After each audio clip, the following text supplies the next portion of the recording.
All right, welcome to the Degenerate Gamblers.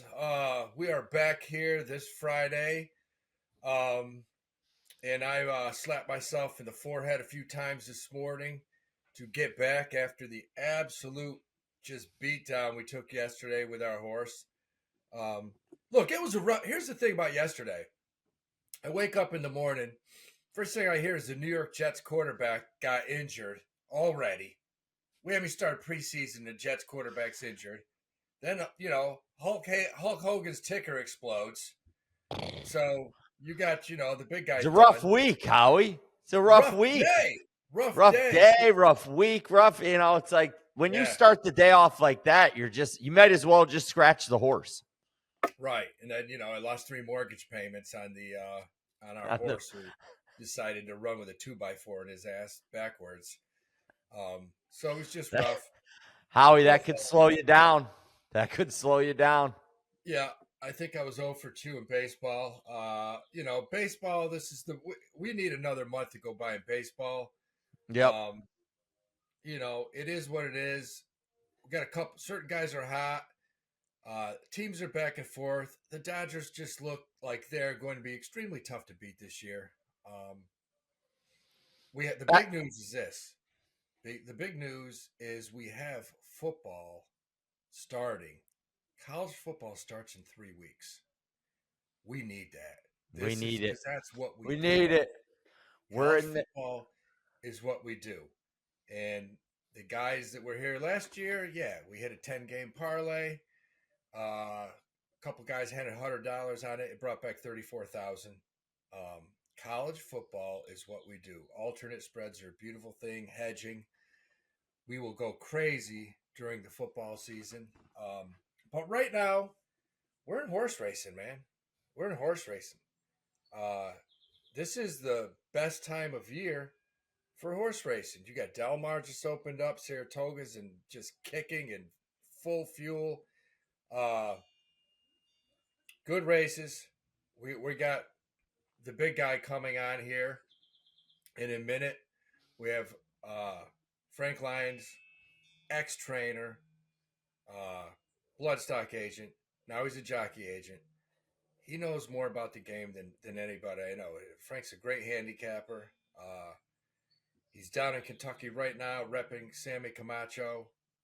Wouldn't surprise me if you see him up in Saratoga soon. Saratoga was wild yesterday, Steve. The crowds have been picking up. There was a lot of damn people there yesterday. Weather's nice, so that's, it was a little hot, but it wasn't forcing them away. Chad Brown had 3 winners yesterday, your boy. Chad Brown, that winner in the stakes race yesterday. Oh my God. It paid a decent price, I believe. Yeah. I think it was like an $18 horse or something like that. You can say what you want on him. Every now and then he throws somebody down a flight of stairs. Yeah, it's all right. Smacks a bitch every now and then. May not be a good thing. I'm not on board with it. No, it's frowned upon in most circles. In most societies, you can't well off and smack a bitch, but that's done it a few times. It's happened. But I guess you could say he makes up with it with his training because he's a hell of a trainer. One hell of a trainer. Yeah, his fillies win. They run for him. They know. I think his fillies, those young fillies he has, know that, hey, if they don't perform, they might get one across the forehead. Yep, boop bop bit. What you got? Me personally, I root for Linda Rice. I hope she wins the trainer most wins this year at Saratoga. I like her. Howie, she's hot on Uncle Rod's ponies. Uncle Rod's 3 for 3. Steve's uncle is absolutely smacking it this summer. And I heard the other day, like last year, he had a bunch of horses run, didn't get one winner last year. Nothing. Now nothing last year. Ronnie Valenti's on 3 for 3. Speaking of fire, let's bring in the fire. Bring in the heat. Bring in the heat. The heat. The heat is here. He's all Hello. up. He's got curtains in the background. Looking good. I How do. are you, Frank? Very good. Howie, hi, Steve. Hey, Frank. How's Kentucky treating you? Yes, hot. Jeez, it's hot. I mean, they said yesterday was like 106 with the heat index, and you can feel every bit of it. I went out to Churchill this morning at 5 o'clock, and it was hot then. You know when it's hot at 5 o'clock in the morning, You're you're in in trouble. for it. You're in for Yeah. it. Yeah, I mean, How was your experience yesterday, Howie? well, Saratoga was hot. Everybody was hot. Everybody was on fire except for our horse, who felt the need to run with a stick up his ass. Yeah. It happens, listen, first time out, Howie, like anything can happen. Secretariat, not that he's anything to do with Secretariat, but Secretariat got beat first time out. American Pharaoh got beat first time out. Arrogate got beat first time out. I Average mean, lost first time out. yeah, yeah. And Yeah, Hoosick that's good. Falls lost first time out. But the thing about us yesterday, he just didn't show. He didn't fire, and we're trying to we go back to the bar and we're talking. What do you think it was? And I don't know. He could have been nervous as he Yeah, was crossing the finish line. He did feel the need to shit all over himself. yeah. So You did too. I did at the same time. Same time, I had to change my pants. It was like Uh, it was brutal. yeah, Um, all that shit everywhere. I mean, it's just, we brought it back. And I'll tell you what, Frank, we go back to the bar and I walk back and I'm just looking at him. I'm just shaking my head. Yeah, Jesus, why couldn't you have just put forth any effort? And the yeah. horse looked at me. Usually he comes up, he's biting me. He backed up to the corner and he just looked at me. He, Huh. he knew. He knew he had a shitty day. Yeah, yeah. Yeah, I was hoping that he'd make a move, and show us something, but really he didn't. I mean, he's a lot better than that, Howie. You know Well, that. and Johnny said after Johnny got off the horse and he said, Jen, I have no idea. He said, this Yeah, is not the same horse that I've been training on. I have yeah, no idea. He wouldn't run today. That's what Johnny said. He wasn't moving his feet. But with that being said, Frank, we're going to come back in 2 or 3 weeks. Toss him right back out there. yeah, yeah. Well, that's what you got to do, fire again, and if he's healthy, Yeah, and happy, and hopefully it'll be a better result next time.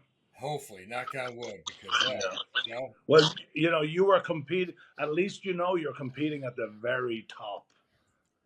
There's a long way down from here, Howie, and there's yeah. a lot of money to be had down. If you place the horse right and do the right thing by him, he should come back and repay you. Well, like we said, Sister Tony Richie said, he said, look, if he just runs to his workouts, if he Yeah, just runs to what he works out in, we'll be competitive. yeah. Well, hopefully he's not a morning glory. Oh God, I heard that yesterday, Frank, for the first time. They all said, yeah, I hope it's not that morning glory. And I was like, oh, Yeah. I mean, like, there's a lot of horses that show us something in the morning and don't show us anything in the afternoon. It's a whole lot different going into the ring by yourself and competing. yeah, that's like, a comedian that puts up 8 to 10 stuffed animals in his bedroom and just crushes in front of those stuffed animals. And then when he goes in front of real humans, he's just brutal. Yeah, it's brutal. It's the same thing, man, and it's weird. Like any sport, I used to play with guys in basketball who would pick up, they were amazing, they were great. You get them in the organized game and they were just absolutely horrendous. Yeah, yeah. In every sport. Go up on stage, Frank. Yeah, yeah, yeah. What about this week, Howie, in Saratoga? We got 2 stake races tomorrow. Yeah, we got 2 tomorrow. What about, real quickly, what about the Amsterdam today? It's not that tough a race. I don't have the form for that, but knowing what I know about horses, I would be a little reluctant to bet the favorite in the race, Macho, again, because The only races he wins is when he goes gate to wire. And when you're down on the rail, you can't dictate the pace from there. It's dictated for you. And even though he looks like the speed in the race today, there is several in there that could take him on. I think that Smoking Wicked for Dallas Keene, he looks pretty good in there. He's run very well at Saratoga in the past. And I just think at 2-1, I have respect for Macho Music, but I would never bet him at 2-1 down on the rail. And I just think you should look at that race. I mean, any horse in there. I think there's like 7 or 8 horses in there, and I think 7 of them are like 6-1 or 8-1 and below. So it's a wide open race, and you don't want to take the favorite. The horse that I'm 100% betting, and it jumped out at me. Ted Pletcher has a horse with Windstar Farms The wire. and Rapoli, Yeah. the 7 horse. Gate to wire. Yeah, that's it. What's the name of the horse? Gate to wire. I thought it was in Gate. Okay. The 7 horse with Kendrick Camoch. Yeah, I don't. 5 I don't horse. 5 horse. Gate to wire. Yeah, I like the 7. 7. Okay. Who is the 7? Steve, 7, can you? Marty Gull. Marty Gull. Yeah. That would be the one horse I don't know anything about. Junior Alvarado's on the ride. Looks like it came off of a $75,000, race in the slop. Yeah. Hey, Steve, which horse is Kendrick Camoch on? 3. What's the name of the horse? No. Wrong race. 3 is Smoking Wicked. That's Hernandez. Carmouche does not have a mount in this race. And that's the Amsterdam. Yeah. The 7 is Junior Alvarado. Looks like the horses, basically ran in some, a few allowance races here and there, but nothing. Won its last time out at 7 furlongs in the slop. So that horse will be the longest shot in the field. Okay. Yes, it's 15-1 morning line. You're looking probably to go up from there once they start betting on these other horses. I think the 3 is going to get hammered. I've heard from 3 different sources that the 3s that play in that race. Yeah, Smoking Wicked. Yeah, Smoking Wicked. You got Brad Cox and Luis Saez on the 6 gunmetal. Ran in a grade 1, but came in 10th with Irad on the mount. Yeah. I think that Gate to Wire will have a chance in there. He loves the distance of 7 furlongs. He won the Swale at 7 furlongs at Gulfstream, beat a decent field, a good field actually, and he looked so phenomenal that day. I remember looking at him and thinking that I didn't have him in the pick 6.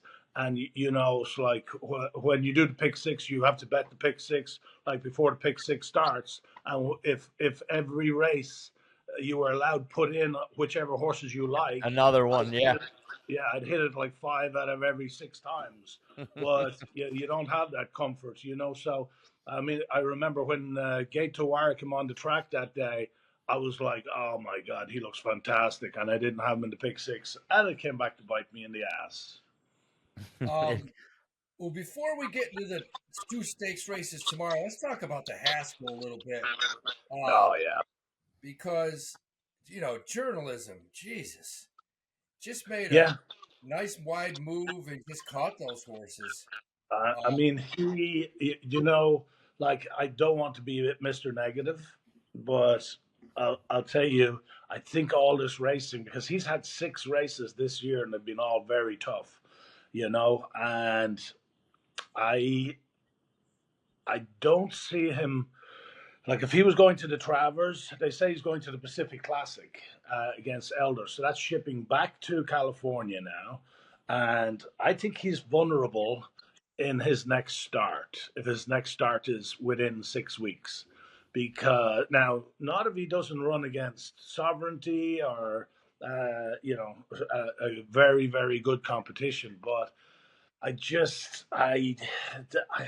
he reminded me of Big Brown, when Big Brown won the Haskell, because Big Brown he wasn't the same horse then. When he won the Haskell, he won it, but he won it on his class and on his courage.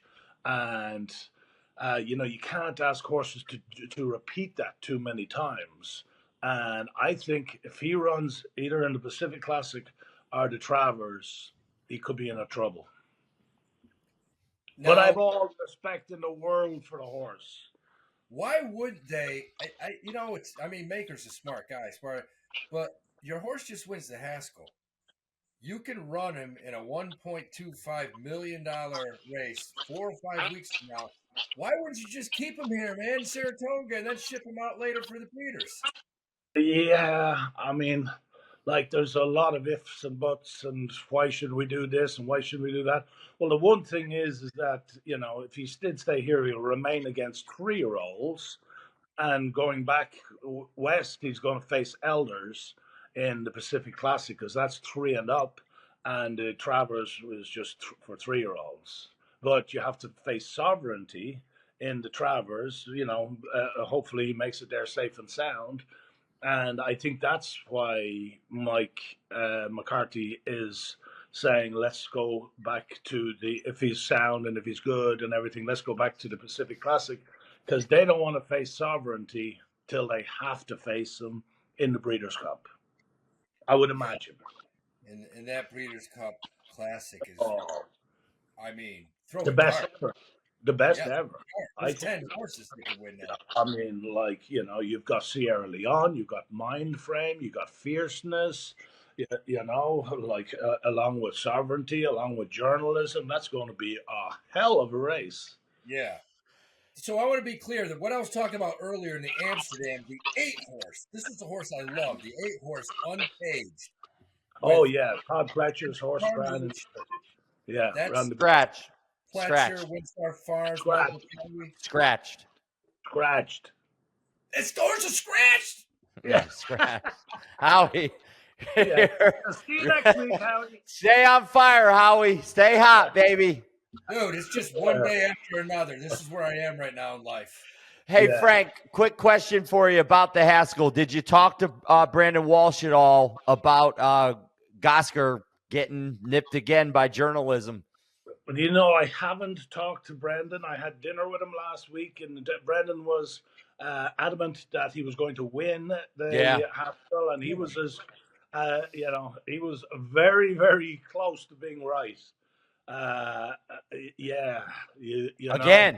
It made it tighter than it did in the Preakness.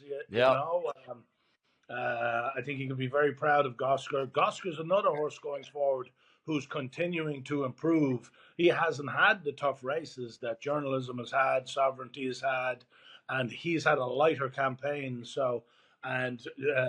Brendan was saying how he had physically matured between the Preakness and the Haskell. And if he continues to get a little better, I don't think he could win the Classic, but Brendan could win a nice race with that horse. What about the Travers field? I know we're jumping a little bit ahead here a month from now, but will that horse be eligible for the Travers or won't come back that soon? Oh, yeah. Oh, of course he'll come back that soon. He might not run in the Travers because, he might not want to, put him in against Sovereignty right now. And there's a lot of other races around. This country is great for 3-year-olds. You got so many derbies around Ohio, Indiana, Pennsylvania, Santa Anita, all these $500,000 and $1 million derbies. And if you don't have to face Sovereignty, you can pick up a lot of money by avoiding him. Yeah. So we go into tomorrow. There's 2 good races at Saratoga tomorrow. This Lake George is a great race. It's been around forever. Turf course.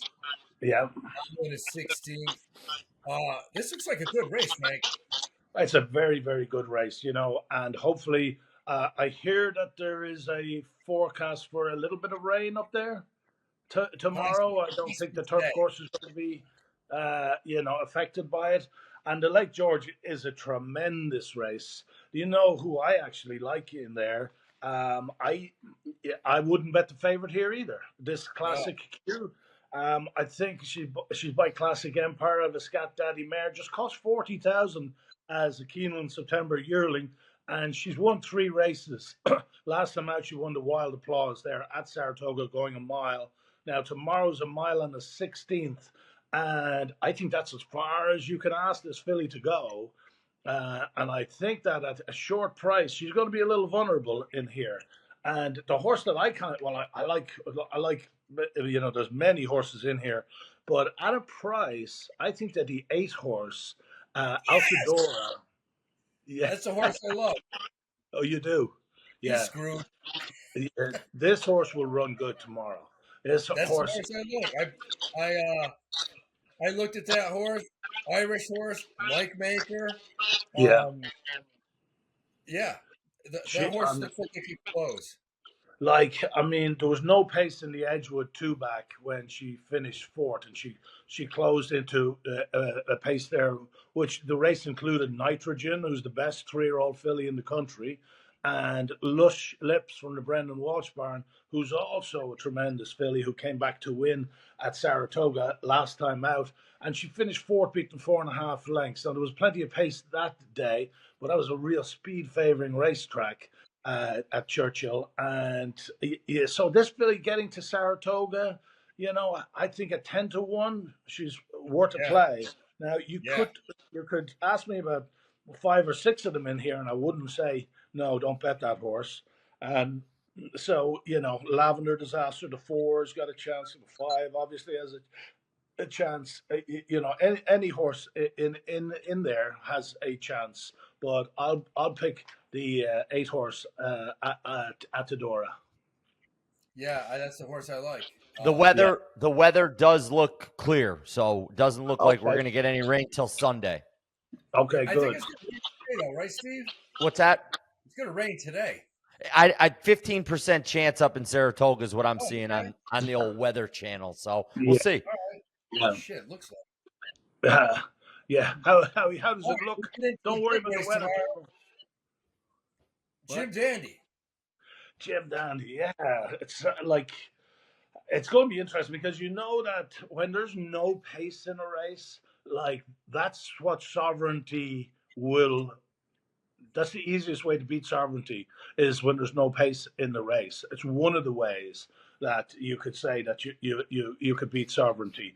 But, I think he's unbeatable. But if I had to bet this race, I would bet the 3, Moplex, the longest shot on the board, because he's the only speed in the race. He's going to dictate the pace. You got Manny Franco aboard, brilliant rider. Comes in off of 2 wins, including the Grade 3 Ohio Derby last time out, where he basically went gate to wire. And he's going to have the same opportunity to do that tomorrow. Now, Sovereignty is not going to be that far behind him, but Moplex can dictate the pace of this race. And if you want to, do an exacta, I would say do Sovereignty over Moplex. And so Baeza runs also. And you notice that Flavian Pratt is not aboard Baeza. It's Hector Berrios. And the reason for that is Flavian Pratt decided to stay in Del Mar to ride Nisos for Bob Baffert. So therein is a very much a tip for the public, because Nisos looks unbeatable in the, I think it's the Bing Crosby tomorrow at Del Mar.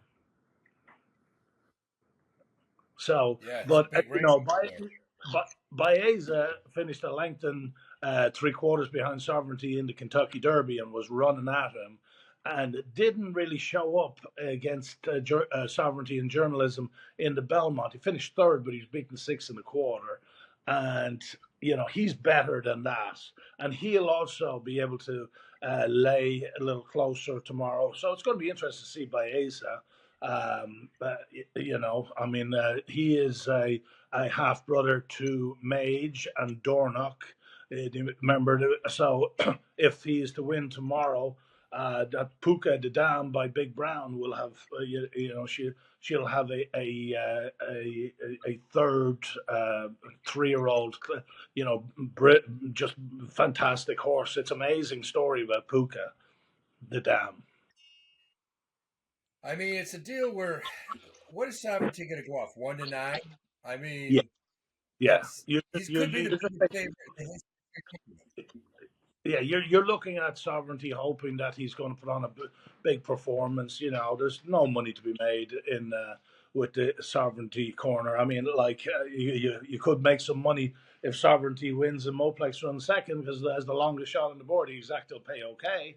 But I don't want to see Sovereignty get beat. I want to see him win. I want to see him move forward again, and to that Breeders' Cup Classic and the Travers before that. Yeah, I think the Travers, even if journalism doesn't run, Travers is still going to be a good race. Oh yeah, you got a lot of good 3-year-olds in this country, and I think it's the most exceptional year for 3-year-olds. I haven't seen a better crop of 3-year-olds. Often we come around the Derby and say, "Oh, that's not a very good race." It's like you got you'll have a favorite and a second choice, and then the rest of the other 18 are just vying for places in there. But this year, I mean, you look through that field with journalism, Sovereignty by A's. Burnham Square was sixth. Coal Battle, Sandman. They were all very good horses, and it seems like the Derby is going to prove very good to follow any 3-year-old coming out of the Derby. Yeah, I agree. And before we leave, I want to go over just one race real quickly. Sunday. This has always been one of my favorite races. You got the Glens Falls Handicap, which is a Grade 2 at Saratoga, $250,000. Right. And this race, again, on the turf, this is loaded. There's just so many good horses in here. Right. You got Flavian Pratt flying back from California to run this race. For Miguel Clement, LSU Stables. La Hemojina, the one horse. 2-1. I mean, it's a wide open race, and I haven't got the form here in front of me.